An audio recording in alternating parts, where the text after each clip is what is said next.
Սիրելի հայրենակիցներ, ինչա իրականում տուգանքի մատերիալը, եթե հիշում եք, այդ մասին խոսել է այս իշխանությունը, երբ որ եկավ իշխանության, ուրեմն իմ խորին համոզմամբ եւ ցանկացած կարծում եմ ողջամիտ վերլուծության դեպքում այս նախագիծը Հայաստանի Հանրապետության քաղաքացուն, հատկապես Երևան քաղաքի բնակիչներին տուգանքի մատերիալ նշանակելու մասին է։ Կարող է այդպես լիներ այս փաթեթը եւ գոնե ճիշտ կլներ, որովհետեւ իրականում հետեւյալն է։ Թուղթն ու գրիչ իրանց ձեռքն է, գիտեք, սիրելի երևանցիներ, միասին ենք պայքարել, բերեցին ասին 100 դրամը, իդեպ այստեղ նաեւ նստած մարդիկ 150 դրամ սարակագնի բարձրացման դեմ ժամանակին պայքարել են, ես հիշում եմ։ Եվ 100 դրամ դարձրին 150 դրամ, ասին մենք ենք որոշում, լավ ենք անում, 100 դրամը կդառնա 150 դրամ,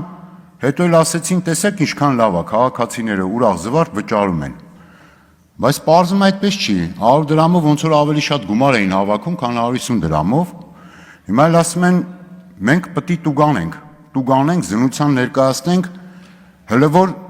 վարչական ձերբակալության ներկայացնենք, այս էլ չստացվի, քրեական հետապնդում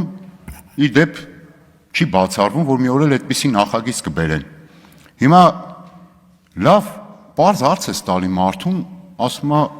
չեմ կարող ասեմ, թող վճարեն, չտուգանվեն։ Եղբայր չեն կարող վճարեն։ 75,000 դրամ է ստանում աշխատող աղքատը, աշխատում է։ Հիմա ասում ես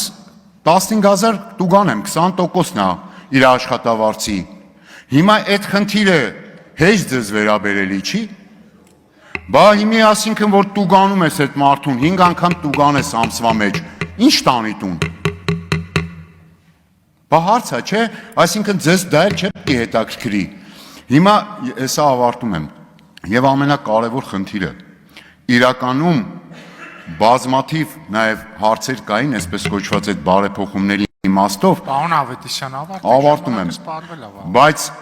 Բայց ամենակարևոր հարցը ի վերջո ձեր հռչակած Հայաստանի Հանրապետության քաղաքացին էր, որ դուք պետք է ծառայեք իրան, ոչ թե իրան ծառայեցնեք ձեզ եւ անվերջ դեպի ձեզ։